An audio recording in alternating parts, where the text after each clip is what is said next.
Hey everybody, and welcome to this little lesson on talking about why we should use Spotify as a marketing tool, not as a means to make money in your artist career.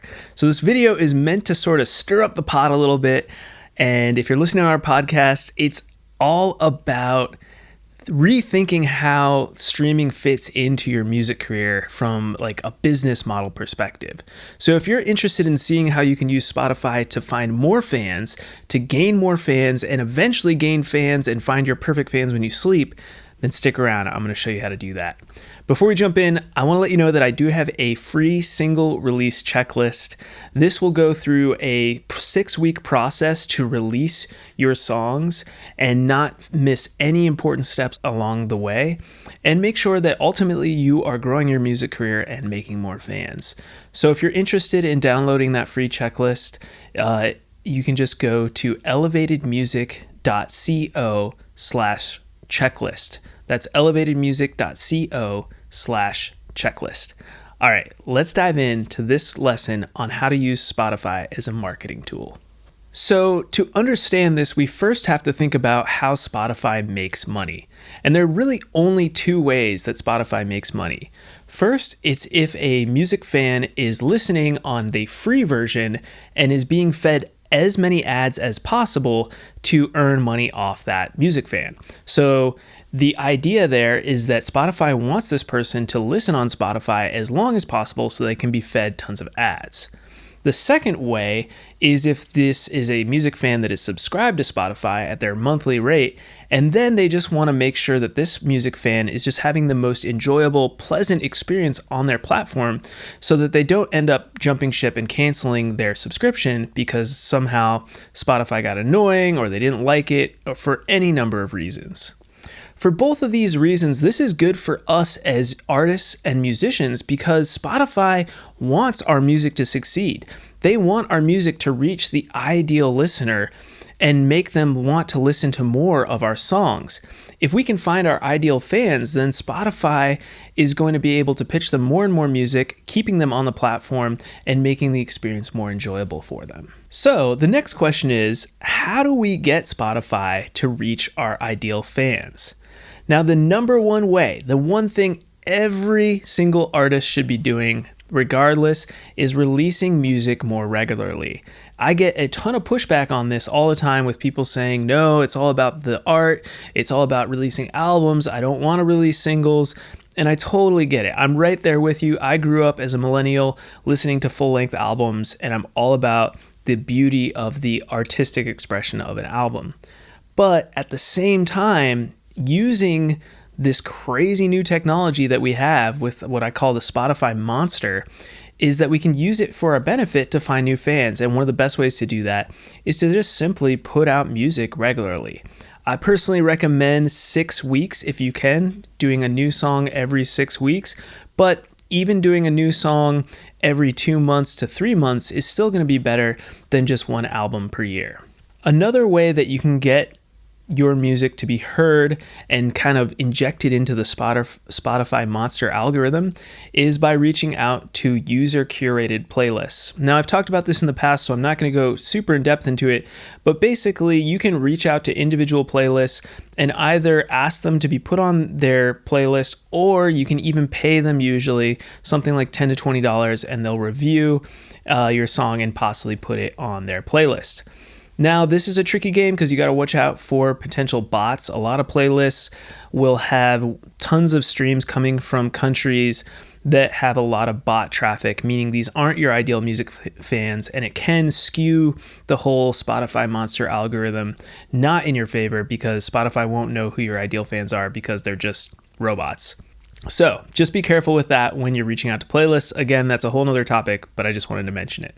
Third, every single time that you release a new single or an album, but definitely a new single, you can pitch that song to the Spotify curated playlist. Now, these are playlists made by Spotify. They're definitely more legit than user created playlists, and they're more coveted for that reason. Now, If you release an album, you can only choose one song off that album to pitch to the Spotify curated playlist. This is why it's way better and smart to release the album as singles as much as possible so that you can pitch each song on your album to the Spotify user playlists.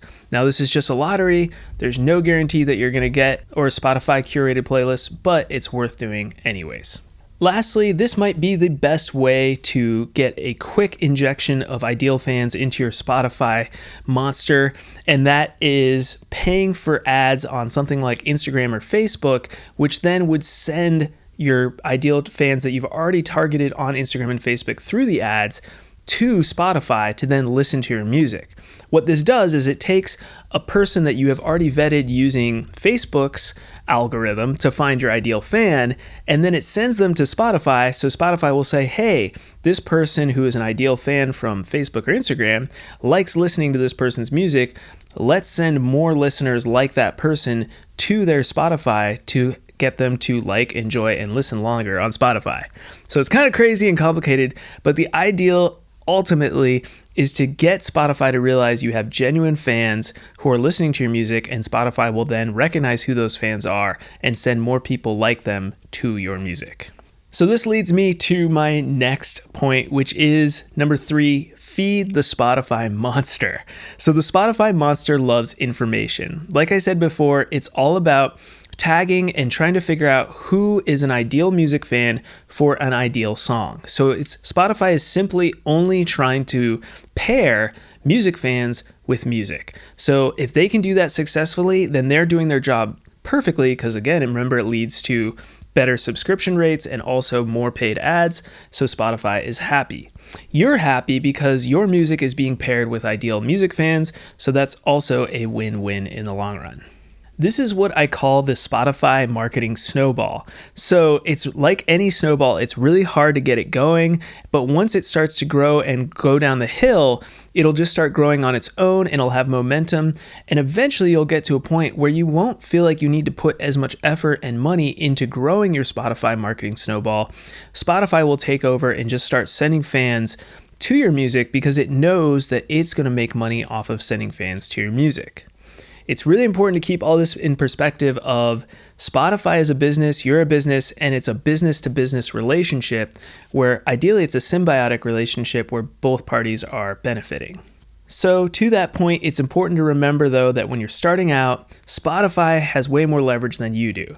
So you need to prove to Spotify that your music is good and that you have a fan base worth sending fans to. Because remember, if Spotify sends fans to a new artist that they don't know and that people don't know, like, and trust yet, it's taking a huge risk in potentially sending a listener to a bad song that will then either unsubscribe from their subscription or stop listening altogether and not get ads pitched to them.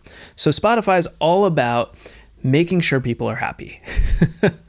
So that said, it will require a good amount of money and time on your part at the front end to feed your own Spotify algorithm within the Spotify monster and build that trusting relationship with Spotify's algorithm, proving that you are a legitimate artist with great music, and sending fans to your music is going to make Spotify happy and your fan base happy, and ultimately you happy at the same time.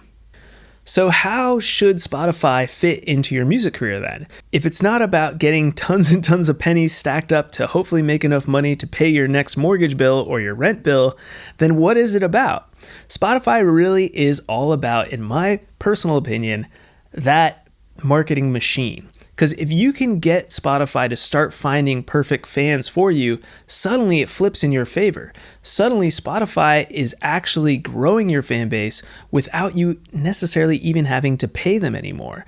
So you might have to pay to get it started, but eventually, once you're big enough, Spotify will just keep on bringing in new fans, serving your fans up your music, and finding new fans that are similar to your current fans and telling them, hey, this artist, this song you will probably like based on the past songs you have listened to. So it's a really powerful thing if you think about it in that way. It's not so powerful if you think about it in terms of the streaming pennies that you're going to be getting. Even when you're getting hundreds of thousands of streams, it's still not really enough to support a full music career. So that said, That's why I don't think you should think of it in terms of just simply paying you, but more so in terms of marketing for you. So to finish off this whole thought idea around using Spotify as a marketing machine, you might be asking, okay, Wilson, that's awesome, but how in the world am I supposed to make money in my music career if I can't make money off my music directly through streaming?